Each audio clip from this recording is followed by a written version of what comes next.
మొహమాట పడడం వల్ల మంచి జరుగుతుందా చెడు జరుగుతుందా కామెంట్ చేయండి. అలాగే నా ఛానల్ని సబ్స్క్రైబ్ చేసుకోండి. నా వరకు వస్తే మంచి కన్నా చెడు ఎక్కువ జరుగుతుందండి. ఎందుకంటే నాకు మొహమాటం ఎక్కువ కాబట్టి నాకే తెలుసు. చాలా కామన్ గా అనిపించిన దీని వల్ల సఫర్ అయ్యే వాళ్ళకే తెలుస్తుంది బాధ ఏంటో. సపోజ్ మనం ఫంక్షన్ కి వెళ్ళినప్పుడు చాలా ఆకలైనా కూడా మొహమాటానికి పోయి అందరు తిన్న తర్వాత తినడం, ఇంకా మనకు నచ్చిన డ్రెస్ కానీ మనకు నచ్చిన ఏదైనా ఐటమ్ కూడా వేరే వాళ్ళకి ఇష్టం ఉంటే మొహమాటానికి పోయి సాక్రిఫైస్ చేయడం, ఇలాంటివి చాలానే జరిగాయి. ఎన్నోసార్లు అనుకున్నాను ఇలా మొహమాట పడడం బంద్ చేయాలి అని, కానీ ఏం చేద్దాం, అది అలవాటు అయిపోయిందిగా. దీని గురించి తెలిసినా కూడా కొన్ని సందర్భాల్లో మన ఇంటి వాళ్ళు దీన్ని యూజ్ చేస్తారు చూడండి, అప్పుడు వస్తుందండి రియల్ గా కోపం అంటే ఏంటో. మీరు కూడా నాలానే కొన్ని సందర్భాల్లో ఫేస్ చేసే ఉంటారు కదా, నిజం చెప్పండి.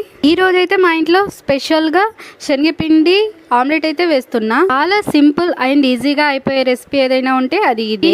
రసం అండ్ పప్పు చారులో నంచుకొని తింటే చాలా టేస్టీగా ఉంటుంది. నా ఛానల్ని మొదటిసారి చూస్తున్నట్టయితే లైక్ అండ్ సబ్స్క్రైబ్ చేసుకోండి. Subscribe please.